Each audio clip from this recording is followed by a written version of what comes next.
Atlantic City, new view.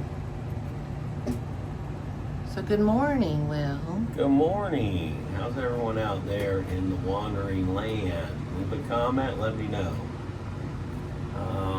This is day 456 of Atlantic City. Just like way out there. When we started, I don't know if you can see, but I think I can zoom. And the windows are horrible because it's raining today. Yeah, we can't see clearly. Okay, so the Osprey's right over there. And so we've moved from there to here. The big plus of this is like a comped casino room. I know, it's amazing. So we got comp dock space. We've been here 3 weeks yesterday. And that got us comp dock space at Trump's Castle. I know you knew. I talked about that earlier. I never thought I'd end up at Trump's Castle with Willy's Castle. I got to do my hair because hair and makeup didn't show up early enough this morning with the rain. They got held up like everyone else. So what are the plans?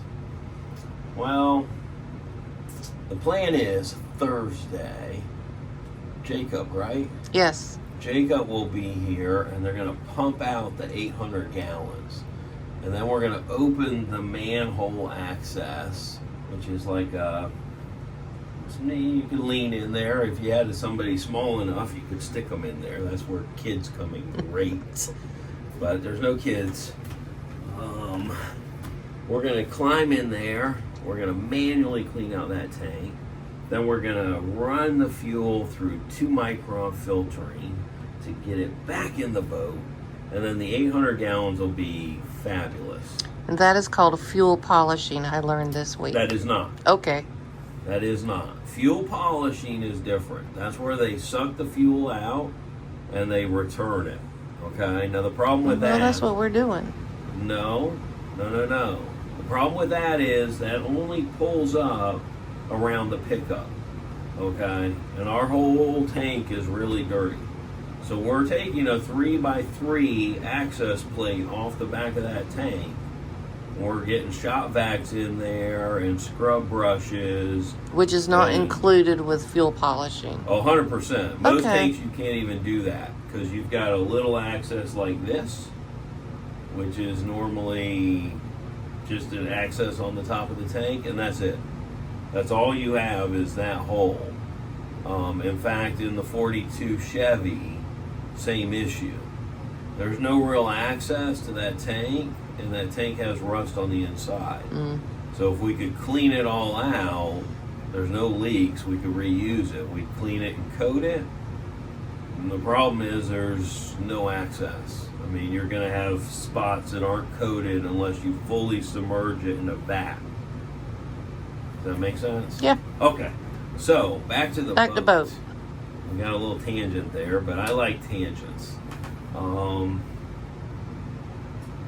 This week has been very funny.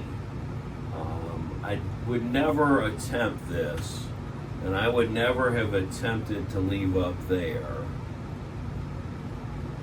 if I had known that the maintenance wasn't really done for the last 5 years. Okay, then I would have put it in a yard up there. We probably would have just left it till spring because it's just everything is wrong. But I didn't know that until I showed up and we basically turned the keys and we're ready to leave the dock. Yeah, they said, hurry up, let's go. Yes, and I had no other plans other than driving this down to Florida and then parking it, going back to Alabama, finishing all my stuff up, and coming back hopefully before it's really cold, which I know is just a pipe dream. I know it, but I like that pipe dream. That pipe dream keeps me going, okay? I know it's already getting cold to Alabama, and we'll be there through at least getting cold to maybe some snow, and then getting to Florida. That's reality. I don't like reality. So we're going to get there. It's going to be warm enough. We're going to get our stuff done, and then we're going to get back to Florida and get on the boat and go down through the islands for the winter. That is the plan. Whether that works out or not, I have no clue. Okay, this is a used old boat that was in my price range, meaning it was really old. Before I even graduated high school, Hey, though. this boat was built. Not that many years. Yeah. I graduated in 89, it was built in 86. Okay, it's only 3 years. So, well, out of 4, 3 out of 4, so... Trying to make myself it feel younger. almost was built before I started high school. Oh my gosh. Okay. Back to boat. Okay, so it's an older boat, it needs some work, and I think people are like, well, you need to do a bunch of work before you do anything. Look, the reality is, once this thing is in the ocean, rocking and rolling and beating itself up, things are going to break. And I wouldn't have even attempted this if my road that God brought me down hadn't prepared me for everything on this boat. Okay? I really wouldn't. Now, when I talk to the mechanics, I act like I don't know a thing. Because if I start to give input, they get off on tangents. So I've learned just to shut my mouth. You know, I was told yesterday you need to, learn to weld aluminum. Well, look, guys, I went to I lived in Jacksonville. I went to the welding school. It was right there. I passed it every day on the way to the shop, on the way to the grooming salon. And it was right there on a major road. And I walked in and I said, I need to pay you to teach me how to weld aluminum. And they said to me, well, we won't teach you that. You have to take the whole course. And I said, well, I've got a business to run. I don't need to learn how to weld anything else but aluminum. So I went down to Miller Welding, had a welding weekend. And I went down there and they taught me real quick how to weld aluminum. And they sold me a machine and off I went. Welding aluminum. See, there's always a way, and you just have to try to stay on your path. And you have to figure out your path. My path led me here, which is a childhood dream of fishing around the world. And people are like, you're going around the world? The whole world? Around the whole world. I've got 1,800 gallon fuel capacity at 5 gallons per hour. So if you want to do the math, figure the math out. I haven't even had time to stop and figure that out. Why? Because this boat was in my price range. It was in better condition than anything that we looked at. Yes. 100%. Anything we looked at, even at double and triple the price of this boat. Yeah. It is sturdy built aluminum. I haven't hit anything yet. The motors are in... Now, here's another thing. The motors have 12,000 hours. Who thinks that's high? Raise your hand. Just throw your hand up and be like, oh my gosh, 12,000 hours. Most boats we looked at were 3,000 hours. And so you're asking yourself, well, how is this boat in better condition? The motors that are in this boat are full commercial diesel motors. That's different than like your pleasure boats that have a recreational diesel motor. And then I currently own an intermediate diesel motor, which is at Dadeville. These are full commercial. More like these. Yes. Like for these guys over here. So they're full commercial motors. They're good to 33,000 hours before you have to rebuild them. If you want to go around the world, I don't know. Figure out how many hours it takes. I don't know. Like that is... What did they call that? Algebra in school, where your X and Y. Oh yeah, don't do letters and numbers together. C, and it's really, to me, it was always a guess, and that's how this is. Well, how many gallons is it going to take to go around the world? I don't know. I don't care. I didn't want sails. I didn't want rigging. I didn't want lines. I didn't want any of that stuff in the way of fishing. I looked at 30, 40, 50 boats. I don't know. Looked at a lot of different boats. Like actually went and got on the boats and went around the boats, and all those videos will be coming to you guys for the people that said, yes, we'd like you just to do a video of the boat. And we had some no's. So the no's won't get the help, but the yeses, most of those boats are still for sale. So you may find a boat in there and be like, this is perfect. And that's what We've done it before. We have. And this is, look, even with all these issues and all the unforeseen costs and staying at the Ritz-Carlton,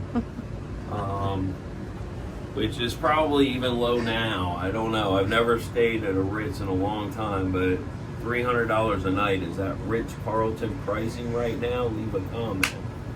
Leave a comment and let me know. I'd do it again in a heartbeat. And part of that is because, well, I can. And I'm not too worried about this boat traveling around the world. We left Connecticut and drove right into a storm. That's the way to break a boat in. Find out what's going to break and what's not going to last, and because you don't really get a choice out there. Unless we're going to run around from the weather. I mean, obviously, look, for those of you that just were like, well, they're going to drive into a hurricane. Of course not. Okay? Not on purpose. But who's to say we're not making a crossing and end up where, well, guess what? Something spins up. It's spun up and we're in the middle of the storm. So I'd rather know the boat makes it. If it didn't make it from Connecticut to here through a storm, it probably ain't going to make it to Florida. And it did beautifully. We had no issues till basically we pulled into port. And that's when, other than just the generator that wouldn't start, which we thought was empty fuel tank, but we only got 150 gallon-ish in it, which is, doing the math, sailing 24 hours, that's about right.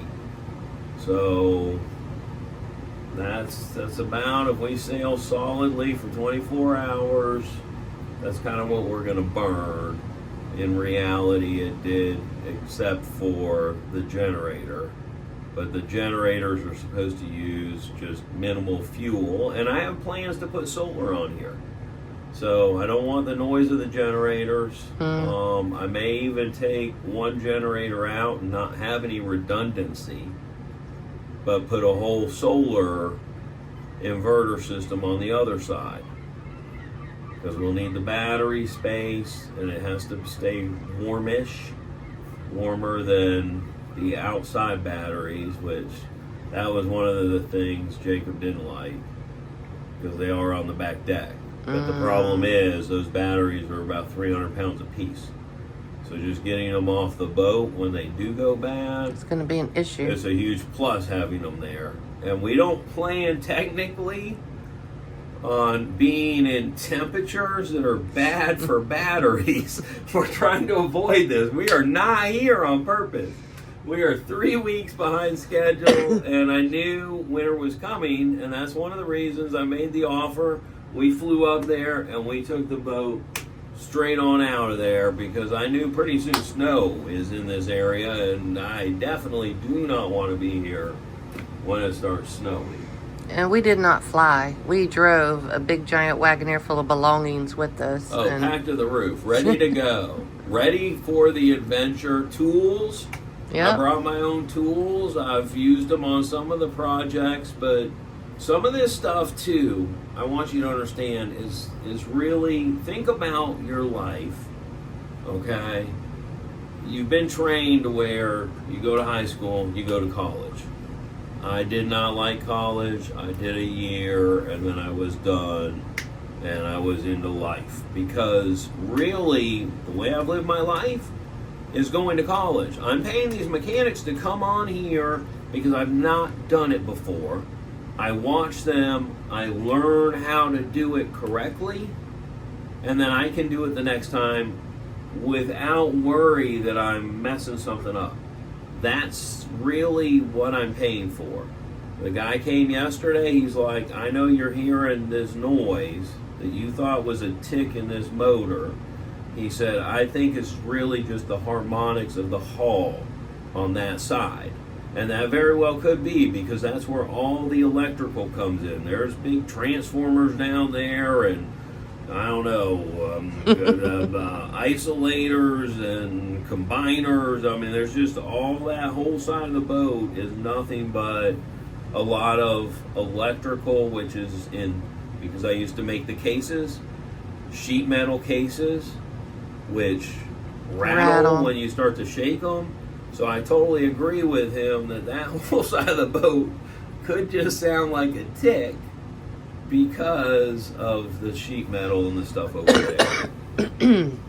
But I think she's ready to go. They're going to come clean that. We're going to manually. I've never done this before, so I'm paying them to manually clean that tank out. Could I figure it out? Yes. Would I question whether I did everything correctly?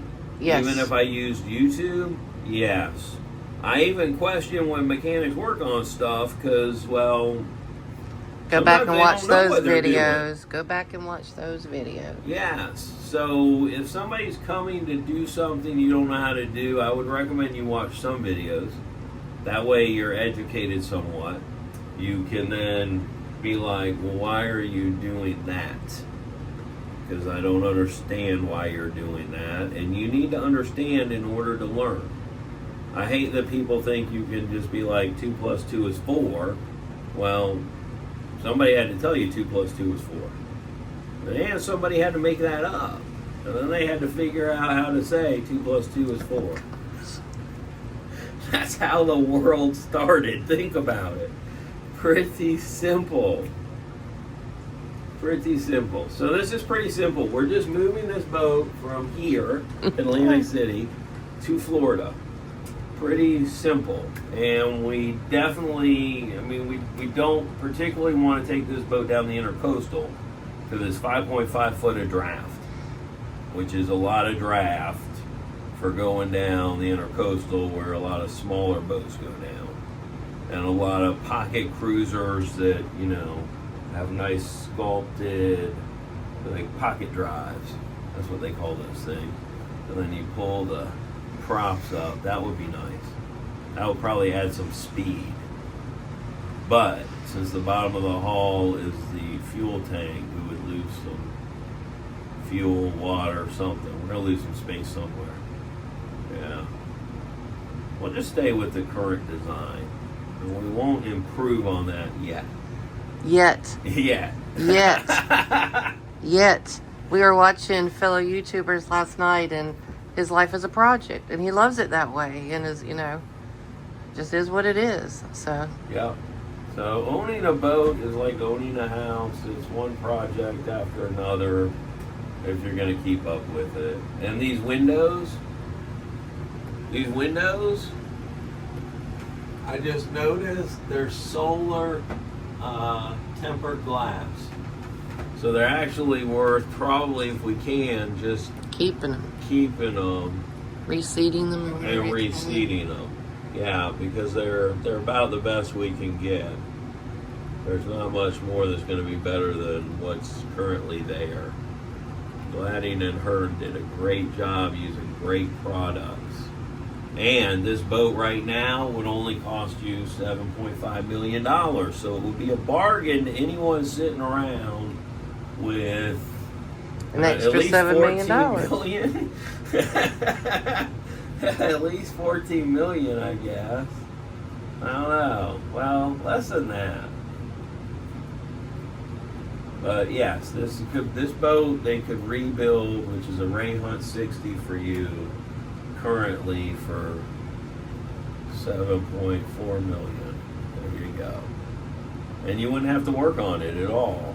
You'd have a warranty. They would probably fly someone in to fix anything that needed fixed.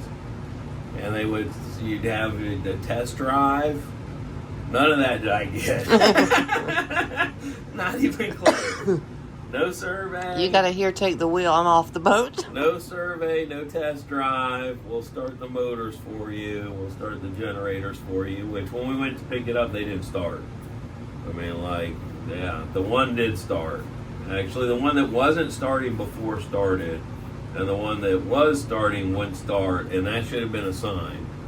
right there. Why did it switch? And that's because this one wasn't getting run and it wasn't clogged with the stuff out of the tank yet. Yeah. So as a seller, he kind of lucked out. As a buyer, well, I knew I was stepping in it at the price. I mean, you just don't get a phenomenal deal without having to deal with stuff. And I looked at some phenomenal deals, and I'd had to deal with a lot more stuff. A lot more. Like the Cousteau boat, I was serious about buying that boat. We tried to buy it. Rob was so nice. He flew up and looked at some property that I own, and he put some money into it. I put some money into the deal, and it didn't work out, but we both had fun. And that's what it's all about. We had fun going and staying down on the boat for 10 days, cleaning bird poo for 3. And he had fun going up to West Virginia and poking around laying in the river. Laying in the river. Yeah.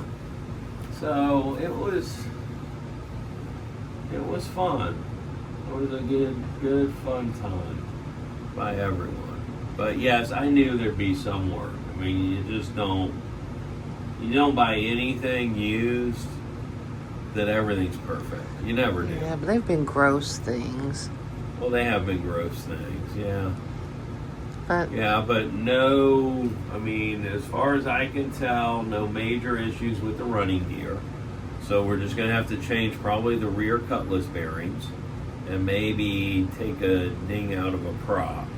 Because I still think that motor, when you engage it forward, is a lot stronger than this motor. Now, those are electronic controls. And so if I remember to mention that to him, it may just be a setting. It may be a slight adjustment that's off, and then suddenly both props are pushing as hard, but they're running the same RPM. So they should be equal. They may not be, because I am using the shifters independently at that time. And when we're running in the ocean, we're putting it where it all runs off the one control. It synchronizes the motors, is what it's doing. When we're docking, we're unsynchronized. So it may be when I go in forward gear on there, we're getting more RPM out of one motor than the other. Okay. Does that make sense? Everyone, do you understand? Leave a comment. Let me know you understand. It's because you're only using one and not the other. Yeah. Just every once in a while be like, yeah, and I'll be good. What now? You're only it's because you're using them one at the time. No, because I'm normally in forward and reverse. And that's when you're noticing they don't drive the same? That's when I'm noticing, okay. Yes, that they're not driving the same speed. So we either have a dinged prop or a really bad cutlass bearing, or the motors are when you go forward and reverse and they first engage, because I don't really generally go past that front. I don't go, I don't spin it hard. I'm taking it very easy just because I'm learning the boat and I don't know any of this water. Okay, getting up in here, we backed in. The transducer is way in the front, which is where you technically want it, because you're running forward. You want to know when you're going slow and questioning how deep something is. You want it to run aground versus dig your props in. So I backed in here, and I don't know how deep it is the closer I get, but I can tell you when I go plug the power in, I can see the bottom. I can see it. So I don't know, and it's not clear water up here, so maybe 2 foot deep at the back end. Whether it's 14 foot deep all the way up to that back end, I don't know. I just got it as a guess. So yeah, a lot of things in life are just a guess, like buying a yacht. And that's only because it's over 60 foot. It's really a research vessel. So it's designed to take heavy seas. It's designed to travel. That is what this boat was designed for and purposely built. So I'm hopeful. Purposely built and built to handle the seas means I can sail around the world, but again, that's yet to be seen. that's the dream. That's the future. That's the dream, and all the groundwork has been laid, and we've gotten to this point where we are on a boat. It may be a slightly not working boat right now. We ran the generators last night because we couldn't plug in. And what do you think it ran? Like 30 minutes? It ran from the center here when I turned it on till we got docked. We realized we didn't have power, and we sat down inside to relax, and then it shut off. And we're in the dark. Yeah. So then I had to come out, and we had to move the boat forward and figure out how to get plugged in, but we did it. We did. And we're plugged into double 30s into our big cord, and right now everything seems to be working fine. We just got to watch how much we turn on, because we did pop the breaker twice last night. Yeah. Yeah, twice last night. So we just got to watch what we turn on all at the same time. But it is doing good. And it's free. And it's free. And it's free. We need some free. Yes, we did. We needed some free. I was actually, if the generator would have run, we'd have put it on anchor to be free. Yep. Because we need to be free right now to get the rest of this done. So, yeah, and God provided, guys. He did. Jacob came, and he's like, I think a free dock. I said, that sounds great. I said, that sounds like that is in my price range. So we're here till the fuel's done, technically. So if that's not Thursday and that's Friday, but then once that's done, if we're still having issues, he can get us cheap dock space over here, he said. Yes. For a month. But, oh my God, it's going to be cold here. Lordy, Lordy. It's going to be cold here. And we bought a heater from Home Depot. One of those oil heaters. If you don't know what an oil heater is, it's like an old radiator, so it can't catch anything on fire. Love them. But we got two from Home Depot, and neither one worked. Took one back, picked the other brand. Well, technically, Mr. Aiken, they do get warmer than room temperature. Yeah, they get warmer than room temperature. I bought a heater, and they're not getting nearly heat. I agree with you. Nearly heat. I mean, nearly, not even kind of, sort of. They're warm. They're warm at best. You can put your hands on them. For a minute. And they used to get hot. Like, I don't know if we're just going to get a bunch of products that don't work, because that's what I would call a non-working product if I was selling that. But at Star Grooming Supply, we only sell the best. That's Star with 2 R's. How do I know it's only the best? Because, well, I manufacture it. And I set all the specs, and I make sure it's the best for the groomers out there, because I don't really want to sell garbage. Not at all. I'm a salesman. Salesmen don't like selling garbage. I think there's a lot of people that are, I liken it to the first responders having to get the shot. I really do. If they wanted to keep their job, they had to get the shot. Well, if you want to be a salesman now, they expect you to sell garbage because that's all there is. Like, I wish they would provide only good products to their sales staff, like Star Grooming Supply. That's Star with 2 R's.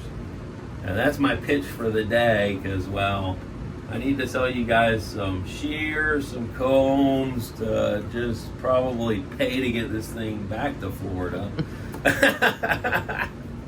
I've been thinking about grabbing my bag and going through Atlantic City, but I think there's 2 or 3 groomers here. I think that's it.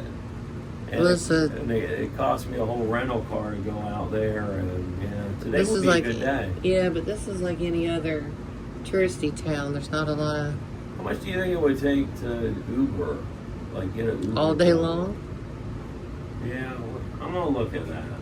Okay. Yeah, while we're up here. I'm not doing anything else. Well, we could fix the toilet. We could work on the shower. I don't really want We could clean the boat. boat. Yeah, I need to wash the boat. Well, look, the Lord's doing that right now. I can't believe they didn't detail it before we picked it up, but it's a lot better than Jacques Cousteau's boat's condition, so. It's a lot better than a lot of the boat's conditions. I found one poop on the back deck, probably from the seagulls you were feeding. Just one. Okay. We're going to let you go for today, guys, because you got a busy day of following your path. See ya.